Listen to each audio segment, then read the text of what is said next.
Marilyn, it's very nice to meet you. I got a chance to check out the film and it's spectacular. It's really good. So it really touched me personally because I am somebody who has struggled with mental health for my whole life. You know, I am stable. It's not schizophrenia, but it has been challenging at times. And I'm also happen to be a parent. And so um seeing both sides of it was very it kind of hit me hard in moments. And I really I appreciated that so much because it felt so personal to me. And I wondered, does this feel like a personal project for you? Does this feel maybe more personal than some of the other stuff you've done? First, I want to just say that hearing you speak about the film from such a deep place is really touching. And it is exactly why any of us would spend all these years trying to make this film and fight for it to be on screen just for just that moment. So thank you. Thanks a lot. Well, you're very welcome. Thank you for writing so honestly about the subject. So my point of entry into this story is really as a new mother because I was pregnant with twin boys when I started writing the script. So I didn't know anything about motherhood other than the things that we are told. And now I was going to have double. And so that made me extremely scared. I didn't know what was going to happen. And so getting to deep dive into this story about a mother's love for her son and a son's love for his mother, I think both those things are so present and so strong in the film. That taught me more about motherhood than I could ever have expected. So that was 6 years ago when I started the script. And now, as we're on the cusp of being able to share it theatrically with so many more people in December, and as we're going to festivals and getting to speak with people who have been affected by some of these exact themes, exact issues, it's just grown to have so much more impact, even for me personally. So, when you ask if it's a personal project, in so many ways, there's all these layers to it. Uh, Motherhood, another layer of beginning this project and wanting so much to see Asian representation on screen in a way that felt really complicated, really nuanced, um, in a story that would make us really stretch to understand this woman. That was something interesting that I noticed almost immediately was the complexity of not just the culture itself, but the way it's presented in the film. Because Lucy Liu's character, Irene, um, at the beginning of the film, almost immediately we see that she is already seeking help for her son. She already is recognizing that there is a need for help, and she is in the process of getting her son that help through therapy, through medication, even though it's very clear that it makes her uncomfortable, that she is not familiar with that. And that felt really brave to me as somebody who grew up as a child struggling with those mental health issues, and who watched my parents go through that struggle of understanding what was happening with me. It immediately struck me as something which she was already brave to me in the very first moments of the film. That made it even more complex when you later in the film it is kind of uh, addressed that the larger community doesn't feel that way, doesn't she understands that her community is not going to understand these steps that she's willing to take. Was that important for you to get out right off the bat, like to start in that moment of her already reaching out to her son in this way, um, through getting him the help that he needs? It was important to me and also part of the real story. So we knew that that Irene in reality had uh, had been taking her son to seek help, that they were going to this family clinic, that was in process. And so it was one of the ways that she was trying to help him. And what we try to do in the film is show that there were these resources available to her, and yet in the end, it wasn't enough. Leaving people with a question at the end of the film is, how can we further support?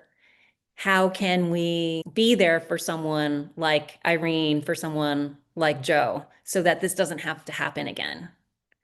I also love hearing you speak about your personal experience, because what has been eye-opening for me in showing the film to more and more people is that the impact of it crosses cultural boundaries. It is universal, and there is something that people can really latch onto that is not just within the AAPI community. And I love that. The way the community in the film is represented is really beautiful. The way that they all are kind of, their lives are intertwined and they're all willing to help each other, and they're it was a really beautiful look at a community that I'm not intimately familiar with, and so I really appreciated getting to see that. Speaking about the community at large, I was curious because there is a definite um, generation gap. There's a clear generation gap in how they talk about mental health. There's a really nice scene in the middle of the film um, where he kind of almost has a coming out moment to his friends about some of what he's going through. I And love that you bring that up. I was just thinking yeah, about it too. well, it struck me because it was just after a moment that we saw where Irene had a bit of a confrontation over the same kind of subject. And there was a very nice contrast between the openness. What was it like exploring that? What was it like bringing that to the page? Sure. Well, I do remember when I was in middle school, a cousin of mine, she'd emigrated over here from Taiwan for school and then was working in finance in New York. And she had a breakdown. She just could not go on. And her parents are in Taiwan, but my parents were here, her aunt and uncle. And so they went to New York and picked her up and brought her back to our, safe home Hmm. in Philadelphia just to rest, right? It was just about, oh, I think she needs to get some more rest. And what I saw though was my cousin just completely wrecked and um, crying and unable to express herself. After this incident, the messaging from our family, from her parents was, we're not going to talk about this. We're going to move through this. It's sort of like it didn't happen and she's fine now. And so from that moment on, I really got a sense of, okay, so these are the things we talk about, these are the things we don't. And that formed my perspective on how that generation looks at mental health, mental illness. Then, as you mentioned, there are these two scenes, one where back to back pretty much, where Irene does not feel the support from her community, from her generation, and then another one where Joe is with his peers, and he is. And I really think that that parallel is so beautiful. It is something that I did work on with the director, Eric Lin, just calibrating these moments, because ultimately we want to get to the end of the film and we want to feel, this is from our perspective as filmmakers, we want the audience to feel that there is no clear answer. It wasn't, we knew that Joe in real life had been bullied. We knew things like that. And yet we also want to show that there are a variety of reasons that are very complicated of why this happened. And it's not going to be just because he was bullied. It's not only because his father passed away. It's just all of these things compounding upon him. I think the year that, a big year for Joe in real life, there were a record amount of school shootings. And we knew he was obsessed with Dylan Roof. And so think about that compounded with his father's death, compounded with everything he's going through socially at school. He was voted most shy at school, but he turned down the chance to be in the yearbook because he didn't want to be photographed. So it tells you about him and who he was. So Eric and I really didn't want you to get to the end of the film and feel like you knew exactly the reason this happened. That comes through it, or it came through for me at least. It's so many different pieces coming together that people just don't have any real control over. And that was something as a parent that was heartbreaking and terrifying for me, watching Irene's character do, everything that she could, and just having pieces slip through the cracks, and stuff that is, completely out of her control take the wheel at certain points, and just turn it randomly. um the film showcases some schizophrenic episodes in what I thought was a very interesting way. Not a way that I think I'd really seen before. And I was wondering, when you were writing it, how did that wind up looking on the page, and how do you feel like it translated to the screen? That's a great question. I think that this was probably the hardest, one of the most challenging parts of writing the script. And so my first initial draft was pretty broad. I read this book called The Quiet Room. I watched this show, a BBC show called Don't Call Me Crazy. Um, I've read a couple different articles, and the research is broad. At this point, I'm still just trying to get a sense of, as we talked about before, how can this best serve a story about a mother and son and their love? And so I remember the first efforts in the script were much more outward. So right now, what you see is that there's a lot going on inside of Joe, and we're not going to experience all of it or really much of it. We will see him from the outside, but we know a lot's going on inside. The first drafts of the script, we're seeing more of what we think he is seeing. We are hearing more of the voices that are communicating with him. That was in the first draft. Then we go deeper and beyond my research. Now we're working with mental health experts. We are having Frank Shyong, the journalist who has been covering this topic in the AAPI community for many years. He's giving us suggestions and reading all the drafts. And Eric Lin, the director, he came on about a year after the first script draft was done. And he has input too, and we're working together to figure out how are we going to craft Joe's character and portray this in the right way.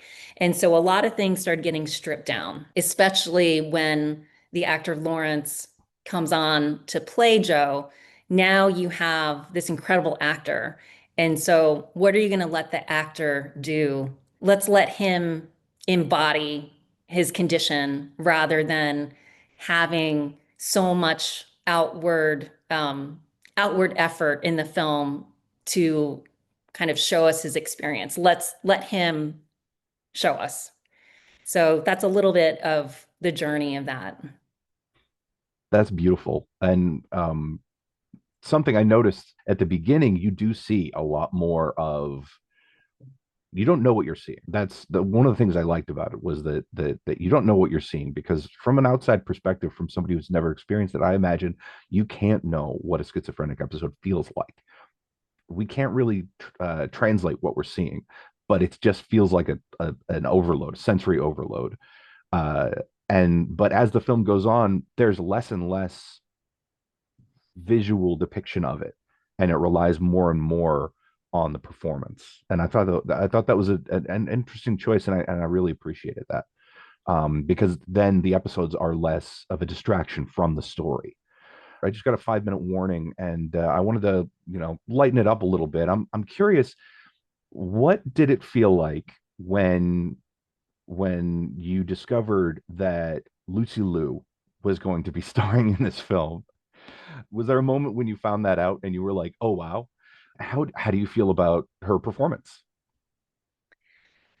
So Lucy Liu is someone who has been in my life for so long as a young Asian woman trying to break into this industry. There are not really very many people to look up to. I remember in film school, I worked at a video store way back when there were still video stores. And I remember people would come in, to rent these movies and they would say, "Oh my gosh, you look so much like Lucy Liu." And now that I've been doing all these Q&As with her and we're side by side all the time, I can see that we don't look at all like each other. And I remember now people saying that, and I realized that it's because there wasn't anyone else to point to. What they were trying to tell me was, you're pretty, you're smart, you're talented. And the only person they could point to was Lucy, which is a testament to how amazing she is, but also that that was our representation. And so it was huge to know that she was going to embody this role. Once she came on to do that, there was nobody else. It was just always going to be her. We had a great moment the other week at the Philadelphia Film Fest. We were there to present the movie together, and Lucy won an award. And we were doing the Q&A afterwards, and someone asked me a question about writing, and I said, well, as a writer, you're just always hoping that the team, the actors, the director, they will just take your words and elevate everything and just take it to a new place. And Lucy did that. I feel that she, in every way, elevated my first ideas about this film and about her character. And it was a really touching moment to share that with her. And honestly, after seeing her performance, she just melts into the character, and I can't imagine anybody else starring in this film, portraying that character. It's I just got a rap notice, so we're I'm gonna let you go. But it was great talking to you. Congratulations on the film. I feel like it's really important. It's a really important film for people to see. So I'm gonna be hyping it up all over the place. Thank you. Yes, we will release December 5th in New York, December 12th in LA. And these are huge weekends for us, for our grassroots campaign to just get people to see this film. And so thank you for having me on, and such a great, deep conversation. Yeah, I was very happy to be able to talk with you about it. Thanks.